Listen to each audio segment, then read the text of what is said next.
আর কুকরো এই দুই নামের দুটো দানব ছিল। তারা থাকতো লালিল্লা নামে একটি রাজ্যের মধ্যে। ফিঙে ছিল 150 হাত লম্বা, কুকরো ছিল 200 হাত লম্বা। ফিঙে আর কুকরোর মধ্যে সেরকম কোনো বন্ধুত্ব ছিল না।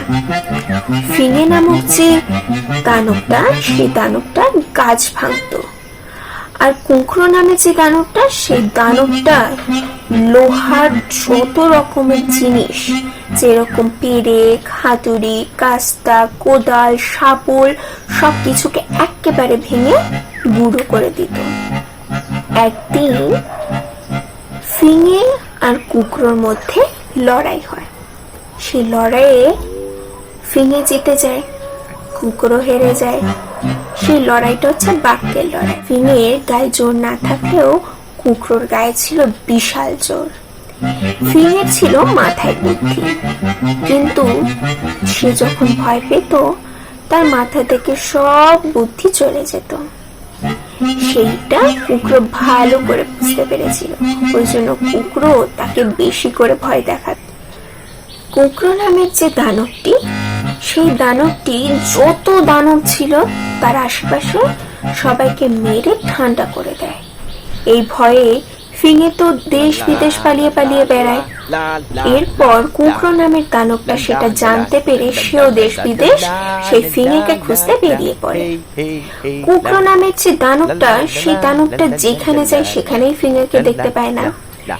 একদিন ফিঙে সমুদ্রের ধারে হাওয়া খেতে বেরিয়েছিল, হঠাৎ করে শুনতে পায় কুকরো সেখানে চলে এসেছে। তখন সেই ফিঙের নামক দানবটা এক দৌড়ে 10,000 মাইল দূরত্বে চলে এসেছে। তারপর ফিঙে নামের যে দানবটি, সে দানবটি যখন জানতে পারে সে 10,000 মাইল দূরে আছে, সে সঙ্গে সঙ্গে সেইখানে চলে যায়। কিন্তু কপাল, ফিঙের যে স্ত্রী উনান, তার ছিল প্রচুর বুদ্ধি। ফিঙে যখন বাড়িতে এসে বলে ওই কুকরো নামক দানবটা লোহা থেতো করে দেয়, তাকে মারার জন্য এইদিকে ওইদিকে খুঁজে বেড়াচ্ছে, ওনা তখন বলে তুমি দাঁড়াও। ওনা সঙ্গে সঙ্গে বাড়ি থেকে বেরিয়ে আশেপাশের বাড়ি থেকে যত রকমের লোহার গুঁড়ো, যেরকম ছিটকিনি, পেরেক, হাতুড়ি, কাস্তে, শাবল, এই সমস্ত কিছু এক জায়গায় জড়ো করে এবং সেটাকে গুঁড়ো করে। তারপরে সে পিঠে বানাতে থাকে। সে পিঠে বানানোর পর সে কিছু পিঠের মধ্যে সেই লোহার গুঁড়োগুলোকে মিশিয়ে দেয়, আর কিছু পিঠের মধ্যে ক্ষীর, কদম সমস্ত কিছু ভরে রাখে। এরপর যখন ওই কুকরো নামের দানবটা তাদের বাড়ির সামনে আসে এবং হুঙ্কার দিয়ে বলে, এই ফিঙে, কোথায় আছিস? তোকে তো আমি খুঁজে পাচ্ছি না। তখন ফিঙে ভয়ে কেঁপে যায় এবং স্ত্রীকে বলে, উনা তুমি আমায় বাঁচাও, তুমি তো ভালো করে জানো ভয়ে আমার মাথা কাজ করে না। তখন উনা একটা বুদ্ধি খাটিয়ে ফিঙেকে বলে, তুমি কম্বল ঢাকা নিয়ে ঘরের ভেতর শুয়ে থাকো, আমি বাইরেটা দেখছি। সঙ্গে সঙ্গে তার স্ত্রী উনা বাইরে বেরিয়ে আসে এবং ফিঙে যখন ঘুমোচ্ছিল তখন তার স্ত্রী উনা তাকে বলে, হাজার যেরকম যাই পরিস্থিতি আসুক না কেন তুমি এখান থেকে উঠবে না। সেও তার স্ত্রীর কথা বাধ্য ছেলের মতো শুনে নেয়। এরপর যে কুকরো নামের যে দানবটা তাদের বাড়ির সামনে এসে যখন হুঙ্কার ছাড়ছিল, এরপরে উনা তো বেরিয়ে এলো। বেরিয়ে আসার পর কুকরো জিজ্ঞেস করে, কোথায়? ফিঙেকে তো দেখতে পাচ্ছি না, ডাকো ফিঙেকে, ওকে আমি মারতে এসেছি।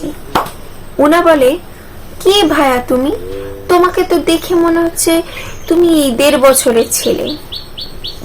সে কিন্তু একটা বুদ্ধি কাটিয়ে বলেছে, সে তো মনে মনে জানে হ্যাঁ এটাই কুকরো। সে বলে, তুমি কি ভাবছো আমার স্বামী এখন বাড়িতে থাকবে? কুকরো বলে, কেন, ফিঙে কই? আমি ফিঙেকে খুঁজতে এসেছি, ওকে আমি মেরে ঠান্ডা করবো। তুমি কে?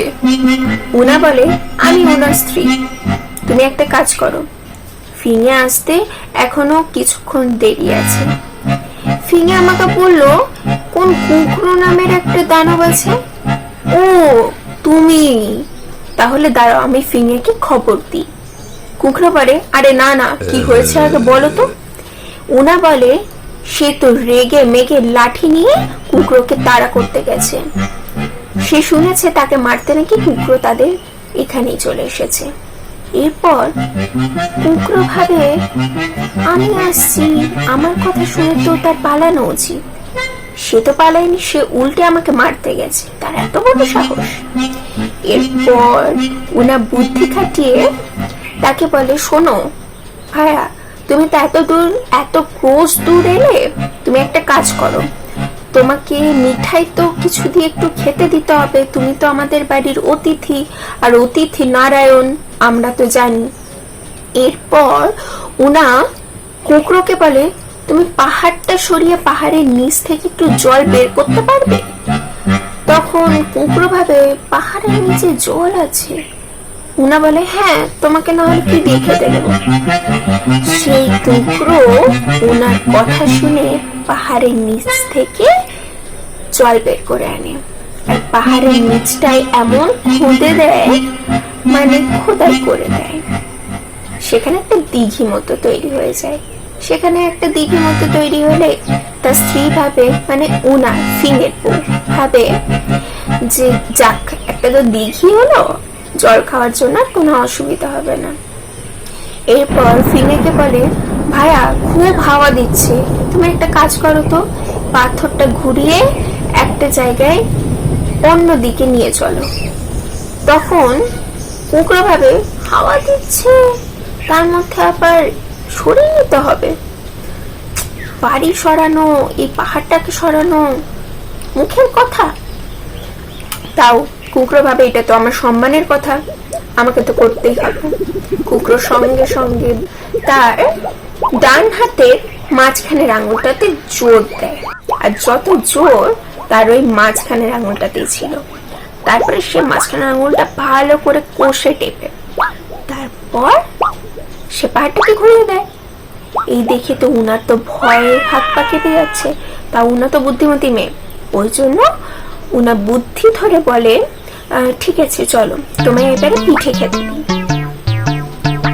কুকরো বাধ্য ছেলের মতো চলে যায় ঘরের ভেতর। কুকরো তাও মনে মনে ভাবতে থাকে, ফিঙে যদি আমাকে মারতে যায় তার মানে ফিঙের অনেক সাহস, আর ঝড় দিলে মানে হাওয়া দিলে যখন এই পাহাড়টাকে অন্যদিকে ঘুরিয়ে নিয়ে যায়, তার মানে ফিঙের এতটাই জোর আছে যার জন্য পাহাড়টাকে অন্যদিকে ঘুরিয়ে নিয়ে যেতে পারে। আচ্ছা বুঝলাম। তারপর তো উনা বলে যে ছিল, মানে ফিঙের স্ত্রী কি করে, তাকে ঘরের ভেতরে নিয়ে যায়। ঘরের ভেতরে নিয়ে গিয়ে ওই লোহার টুকরো মেশানো খাবারটা খেতে দেয়। পিঠে খাওয়ার পরে ও মা ও পিঠে বলে যেই চিল্লিয়েছে, উনার তো প্রাণ যায় যায়, তাও উনার চুপটি করে বসে থাকে। উনা বলে এই কুকরো, এত তুমি জোরে চিৎকার করছো কেন? তুমি বলবে এত জোরে কেন চিৎকার করছো? আমার ছেলেটা ঘুমাচ্ছে, তুমি কি চাও এখনই ফিঙে তোমাকে এসে মেরে যাক? দাঁড়াও আমি খবর দিই। কুকরো ভয় বলে না না না না না, আমি চিল্লাবো না। কিন্তু বেচারা কি আর বলতে পারে, সে পিঠেগুলো খেয়ে তার 4টে দাঁত ভেঙে গেছে, আর কি রক্তক্ষরণ হচ্ছে, কিন্তু তার সম্মান আর লজ্জা দুটোই তো আছে, তাই সে কিছু বলল না। এরপর উনা তো বুঝতে পারছে কিসের জন্য সে অত চিৎকার করেছে। হঠাৎ করে কম্বলের নিচ থেকে একটা ছোট্ট বাচ্চার গলার আওয়াজ সেই কুকরো শুনতে পায়। কুকরো বলে এইটা কি? সে উনা বলে এটা আমার ছেলে। ছেলেটা বলতে থাকে মা মা, তুমি আমায় একটা পিঠে দেবে, আমি পিঠে তাবো। সঙ্গে সঙ্গে উনা ভালো পিঠেগুলো তার বাচ্চা নামক যেই মানুষটা ছিল তাকে দিল। মানুষ বলতে তাদের কথায় মানুষ, আমাদের কথায় দানব। তো সে দিল।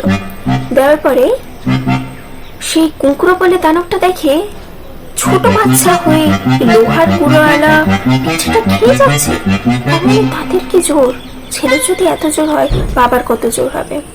এই ভেবে সে তো কুল পায় না, তাও সে খেয়ে যাচ্ছে। কি করবে, দাঁত তো ভেঙে যাচ্ছে। সে পিঠে খাওয়া শেষ করে বলে আমি জল খাবো। জলের মধ্যে ওনা ওই লোহার গুঁড়ো মিশিয়ে দেয়। জল যেই খেতে গেল ব্যাস অমনি হয়ে গেল মুশকিল। অমনি সে জলগুলো খেয়ে তার পেটের মধ্যে শুরু হলো ব্যারাম। সে বলল, দিদি আজ আমি আসি, আমি আর আসবো না। সঙ্গে সঙ্গে উনা বলল, এ ভাইয়া তুমি যাচ্ছ কেন, আরো তো কিছু খাওয়ার বাকি আছে, খাও। সঙ্গে সঙ্গে কুঁকড়া বলে, না বাবা না, আমি খাবো না, আমার কেমন একটা যেন করছে। এই বলে ভোর। তারপর আর কে দেখে, ফিঙেও কম্বলের নিচ থেকে উঠে গেল, আর কুকরোও চলে গেল তার বাড়ি। কুকরো তো ভয় পেয়ে চলে গেল।